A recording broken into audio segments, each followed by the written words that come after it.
Assalamu alaikum, how are you all? I hope all of you are fine. Welcome to our channel Generic World.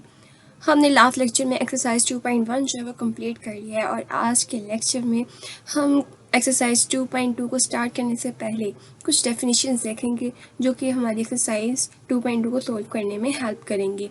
जैसे कि आज के topic में हम देखेंगे अरिथमेटिक सीक्वेंस के अरिथमेटिक सीक्वेंस होता क्या है। Arithmetic sequence: a sequence of numbers such that difference d between two consecutive term is a constant। मतलब क्या है कि आपके पास एक सीक्वेंस है नंबर्स का, ठीक है, जैसे कि हमने लास्ट लेक्चर्स में देखा था कि सीक्वेंस क्या होता है, ठीक है। अगर आप दो नंबर लेते हो, ठीक है, उसके दरमियान में जो डिफरेंस आता है वो फर्दर वैल्यूज़ का डिफरेंस लेने से आपके पास जो डिफरेंस आएगा वो दोनों सेम होंगे। अब इसको मैं किस तरह से समझाती हूँ। लाइक अगर आपके पास है 2 का एक सीक्वेंस है, ठीक है, 2 है, आगे है आपके पास 4, फिर उसके बाद आपके पास 6 है और फिर उसके बाद आपके पास 8 है, ठीक है। इसी तरह से एक सीक्वेंस जो है ना वो आपका एक चलता जा रहा है कंटिन्यूस प्रोसेस में, ठीक है। अब आपके पास क्या होगा कि 4 में से अगर आप 2 माइनस करोगे तो आपके पास क्या रह जाएगा 2, और 6 में से 4 माइनस करोगे तो आपके पास क्या रह जाएगा 2, और 8 में से अगर आप 6 माइनस करते हो रह जाएगा 2। तो ये जो चीज़ जो होती है वो आपकी शो करती है डिफरेंस को, ये आपका क्या है डिफरेंस। ओके, अब हम इसको फर्दर डिटेल में डिस्कस करते हैं। देखिए आपके पास क्या है a1 है, एक a1 प्लस डी है, a1 प्लस 2d है, a1 plus 3d and so on है। अब यहाँ पर a1 जो है वो फर्स्ट टर्म को शो करता है, a1 प्लस डी जो है सेकंड टर्म को शो करता है। लाइक यहाँ पर ये 2 होगा, ये 4 और ये 6 एंड ये 7। इसको समझने के लिए कुछ इस तरह होगा कि अगर मैंने a1 है, a1 आपके पास 2 था, ठीक है, और सेकेंड टर्म आपके पास थी 6। मैं इसको राइट कर लेती हूँ, ठीक है। 2, 4, 6 एंड 8 जो है ना वो ये टर्म्स को शो कर रहा है। अब इन सब का डिफरेंस क्या आ रहा है 2 हो रहा है। 4 minus 2 2, 6 minus 4 equal to 2 and 8 minus 6 equal to 2। ये जो है वो आपका शो करता है डिफरेंस को, ठीक है।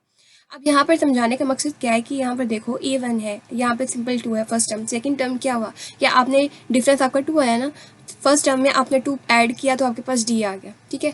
अब आपने क्या किया है a1 प्लस 2d, a1 का मतलब आपकी फर्स्ट वैल्यू जो कि 2 है, 2 में आप प्लस 2d, 2 आपका मल्टीप्लाई होगा इस d की वैल्यू से 2 टू द 4, 4 प्लस 2 करेंगे तो आपके पास क्या आ जाएगा 6। इसी तरह से यहाँ पर देखिए a1 है, a1 की वैल्यू क्या है आपके पास 2, यहाँ पे 2 लिखते हैं, आप प्लस करते हो और आपके पास क्या 3 है, यहाँ पे 3 है, सॉरी यहाँ देख लें 3 है, और d की वैल्यू क्या आपके पास 2 है, 3 टू द 6, 6 प्लस 2 कितना हो जाएगा 8। ये इस सीक्वेंस को शो कर रहा है कि हम इस तरह से भी सीक्वेंस को लिख सकते हैं। ओके, नाउ हम आगे मूव करते हैं। Where a1 is the first term and d is the common difference, यानी कि आपका डिफरेंस हर जगह पर कॉमन आ रहा है। यहाँ पर 4 माइनस 2 करें तब भी आपके पास 2 आ रहा है। या आई होप क्लियर हो गया होगा कि कॉमन डिफरेंस क्या होता है। आपके पास एक जनरल फार्मूला होता है जिसकी हेल्प से हम nth टर्म फाइंड आउट करते हैं।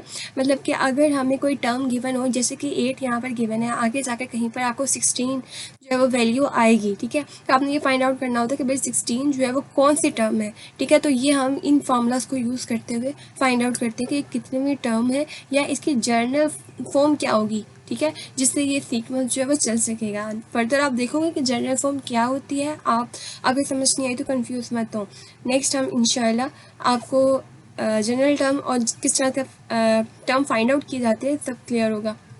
अभी के लिए आप ये ध्यान में रखें कि आपने ये फार्मूला जो है वो याद करना है।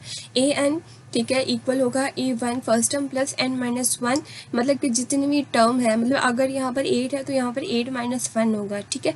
और डी आपका डिफरेंस होता है जैसे कि आप जानते हैं। ओके, आज के लेक्चर के लिए इतना काफ़ी है। नेक्स्ट लेक्चर में हम इसको फर्दर डिस्कस करेंगे। अगर कोई प्रॉब्लम हो तो आप मुझे कमेंट सेक्शन में बता सकते हैं। मैं वो आपकी प्रॉब्लम नेक्स्ट लेक्चर में इंशाल्लाह ज़रूर क्लियर करूँगी। और अगर आपको लगता है कि मेरे लेक्चर्स जो हैं आपके लिए बेहतर हैं और आपको समझ आ रहे हैं और इसमें अगर कोई सजेशन आपने देनी हो तो वो आप मुझे कमेंट सेक्शन में दे सकते हैं। इससे क्या होगा कि मेरा इंटरेस्ट डेवलप होगा कि मैं आपको और अच्छे तरीके से किस तरह पढ़ा सकती हूँ, ठीक है। ऐसे मेरी मोटिवेशन जो है ना वो कम होती है। आई होप कि आप मेरी बात समझ गए होंगे। ओके, बेस्ट ऑफ लक, अल्लाह हाफिज़।